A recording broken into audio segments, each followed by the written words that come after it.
स्वागत है आज की ताजा खबरों के इस शो में जिसका नाम है कोट्स टुडे हिंदी। मेरा नाम है सैयद आमिर हुसैन और मैं आपको बताऊंगा हिंदुस्तान के सभी कोर्ट से आने वाली आज की ताजा अपडेट्स। इन खबरों के बारे में अधिक जानकारी के लिए जरूर जाइए www.livelaw.in पे। वैसे तो इन सारी ही खबरों के लिंक आपको नीचे डिस्क्रिप्शन में मिल जाएंगे। तो आइए आज के एपिसोड को शुरू करें। आज की खबरें शुरू करते हैं अनुकंपा नियुक्ति से। सुप्रीम कोर्ट ने माना है कि अनुकंपा नियुक्ति एक निहित अधिकार नहीं है जिसे किसी भी प्रकार की जांच या चयन प्रक्रिया के बिना प्रदान किया जा सकता है। कोर्ट ने दोहराया कि अनुकंपा नियुक्ति हमेशा विभिन्न मापदंडों की उचित और सहित और सख्त जांच के अधीन होती है। न्यायमूर्ति अभय एस ओक, न्यायमूर्ति एहसानुद्दीन अमानुल्लाह और न्यायमूर्ति ऑगस्टीन जॉर्ज मसी की पीठ एक ऐसे व्यक्ति द्वारा दायर अपील पर फैसला कर रही थी जिसके पिता एक पुलिस कांस्टेबल की मृत्यु के कारण अनुकंपा नियुक्ति के दावे को अस्वीकार कर दिया गया था।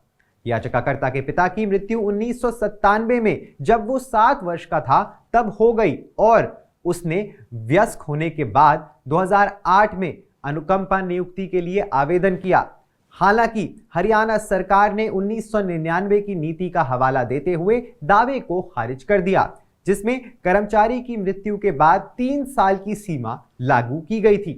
हालांकि नियुक्ति के लिए याचिकाकर्ता के दावे को अस्वीकार कर दिया गया, लेकिन अदालत ने उसकी मां को एकमुश्त अनुग्रह भुगतान के लिए सक्षम प्राधिकारी को एक अभ्यावेदन प्रस्तुत करने की अनुमति भी दी। कोर्ट ने आदेश दिया कि अनुरोध पर 6 सप्ताह के भीतर विचार किया जाना चाहिए। आज की अगली बड़ी खबर में उड़ीसा के एक भाजपा विधायक और विपक्ष के पूर्व नेता जय नारायण मिश्रा ने कथित तौर पर एक महिला पुलिस अधिकारी को थप्पड़ मारा है और सुप्रीम कोर्ट ने आज उनकी अग्रिम जमानत याचिका खारिज कर दी। यह आरोप 2023 में एक विरोध प्रदर्शन के दौरान एक महिला पुलिस अधिकारी को थप्पड़ मारने के संबंध में है। जस्टिस ऋषिकेश रॉय और जस्टिस एसवीएन भट्टी की पीठ ने आदेश पारित करते हुए कहा कि मिश्रा को अग्रिम जमानत देने से जांच पर प्रतिकूल प्रभाव पड़ सकता है। मामले के तथ्यों को संक्षेप में बताने के लिए 2023 में संबलपुर कलेक्ट्रेट के सामने एक विरोध प्रदर्शन किया गया था। इस दौरान जब प्रदर्शनकारी कार्यालय के गेट के पास पहुंचे तो पुलिस अधिकारियों ने उन्हें रोकने का प्रयास किया। एक महिला पुलिस अधिकारी मिश्रा के पास भी पहुंची, लेकिन कथित तौर पर उन्होंने उसे थप्पड़ मारा और उसके साथ अपमानजनक भाषा का इस्तेमाल भी किया। इसके बाद फरवरी 2023 में उनके खिलाफ एक प्राथमिकी दर्ज की गई। मिश्रा ने अग्रिम जमानत के लिए उड़ीसा उच्च न्यायालय का दरवाजा भी खटखटाया, लेकिन उसे अस्वीकार कर दिया गया। हाईकोर्ट के आदेश पर आपत्ति जताते हुए उन्होंने सुप्रीम कोर्ट का दरवाजा खटखटाया था। खतरनाक वायु गुणवत्ता के बारे में बात करते हुए सुप्रीम कोर्ट ने सोमवार 11 नवंबर को CAQM आदेशों का उल्लंघन करने वाले अधिकारियों पर मुकदमा चलाने के लिए पंजाब और हरियाणा दोनों राज्यों की अनिच्छा पर अपनी चिंता दोहराई। जिन आदेशों का उल्लंघन किया गया है वो आदेश वायु गुणवत्ता प्रबंधन आयोग यानी CAQM अधिनियम की धारा 14 के तहत पराली जलाने के संबंध में थे। न्यायमूर्ति अभय एस ओक और न्यायमूर्ति ऑगस्टीन जॉर्ज मसी की पीठ दिल्ली NCR में प्रदूषण प्रबंधन से संबंधित MC मेहता मामले की सुनवाई कर रही थी, जो NCR क्षेत्रों में वाहन प्रदूषण, ठोस अपशिष्ट प्रबंधन और पराली जलाने से संबंधित मुद्दों पर केंद्रित थी। पराली जलाने से होने वाली वायु प्रदूषण या होने वाले वायु प्रदूषण के संबंध में न्यायालय ने पंजाब और हरियाणा सरकारों द्वारा प्रस्तुत अनुपालन हलफनामों की जांच की, जिसमें दिवाली के मौसम के दौरान क्षेत्रों में आग लगने की बड़ी संख्या का संकेत दिया गया था। न्यायालय ने वायु गुणवत्ता प्रबंधन आयोग यानी CAQM अधिनियम की धारा 14 के तहत दोषी अधिकारियों के खिलाफ कार्यवाही करने में दोनों ही राज्यों की अनिच्छा पर असंतोष को दोहराया। डिजिटल प्लेटफॉर्म सुलेखा.com ने मद्रास उच्च न्यायालय के उस फैसले के खिलाफ सुप्रीम कोर्ट में एक विशेष याचिका दायर की है जिसमें बार काउंसिल को ऑनलाइन पोर्टल के माध्यम से काम मांगने वाले अधिवक्ताओं और अधिवक्ताओं के विज्ञापनों को अनुमति देने वाले ऑनलाइन सेवा प्रदाताओं के खिलाफ कार्यवाही करने का निर्देश दिया गया है। अधिवक्ता उत्कर्ष शर्मा के माध्यम से दायर की गई इस याचिका में तर्क दिया गया है कि उच्च न्यायालय की व्याख्या केवल उन अधिवक्ताओं को ऑनलाइन उपस्थिति के लिए सक्षम करने से कानूनी पेशे के भीतर आर्थिक और वर्गीय बाधाएं पैदा कर सकती है जो अधिवक्ता व्यक्तिगत वेबसाइटों का खर्च उठाने में सक्षम हैं।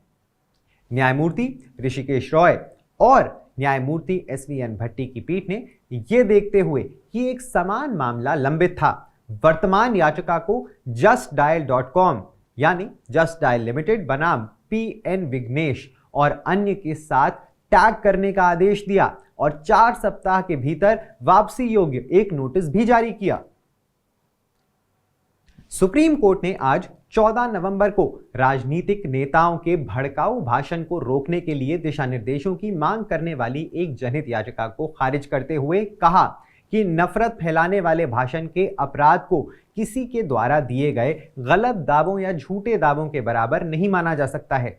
हिंदू सेना समिति द्वारा अपने अध्यक्ष सुरजीत सिंह यादव के माध्यम से दायर याचिका में संप्रभुता को खतरे में डालने और राज्य की सुरक्षा को खतरे में डालने वाले सार्वजनिक भाषण देने के बढ़ते खतरे को रोकने के लिए दिशा निर्देशों की आवश्यकता पर जोर दिया गया है।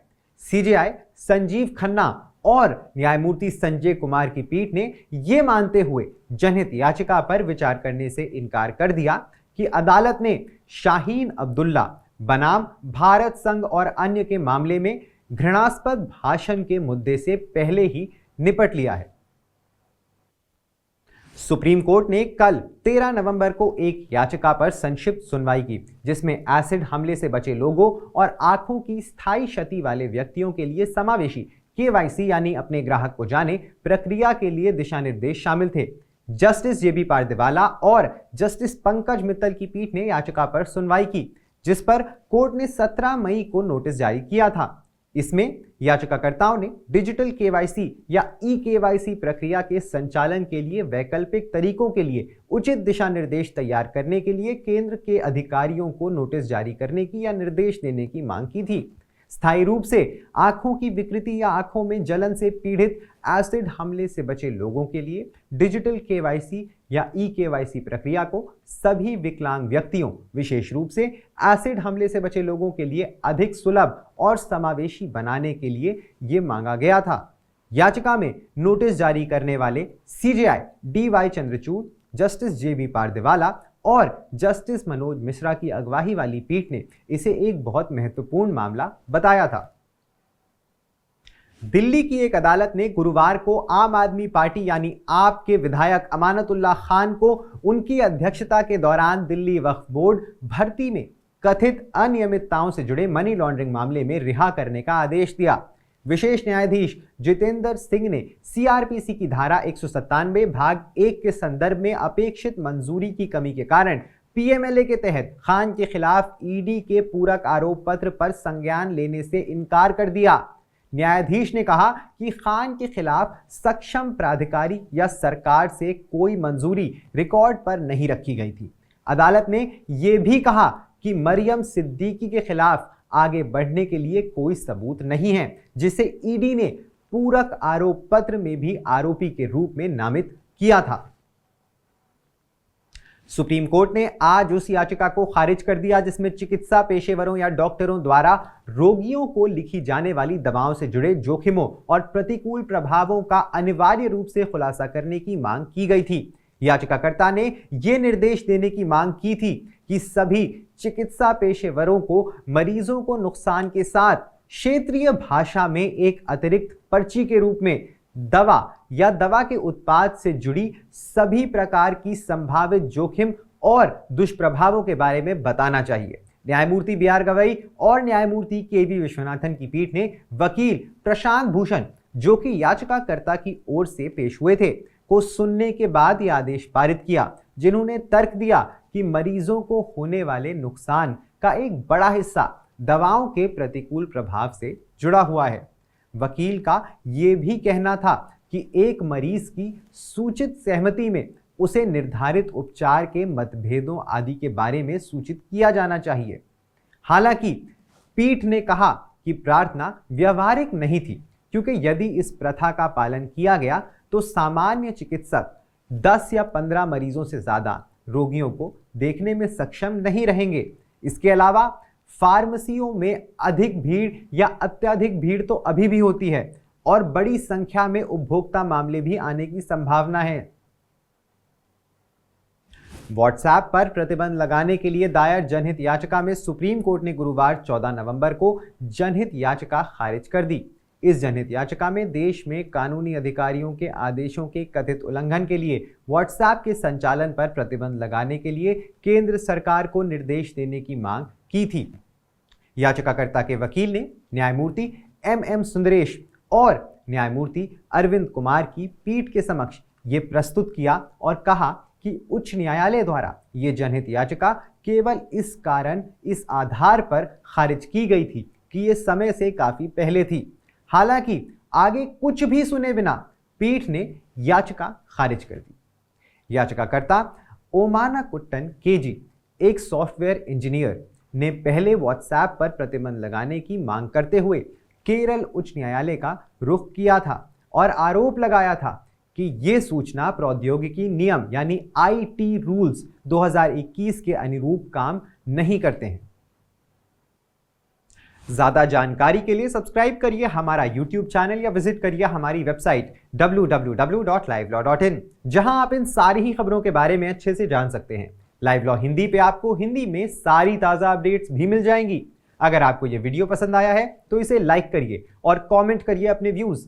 हमें YouTube पर सपोर्ट करने के लिए हमारे चैनल को ज्वाइन करिए एज अ मेंबर और सिर्फ 89 रुपए प्रति माह में आप हमें सपोर्ट करके लीगल जर्नलिज्म को प्रमोट कर सकते हैं। धन्यवाद।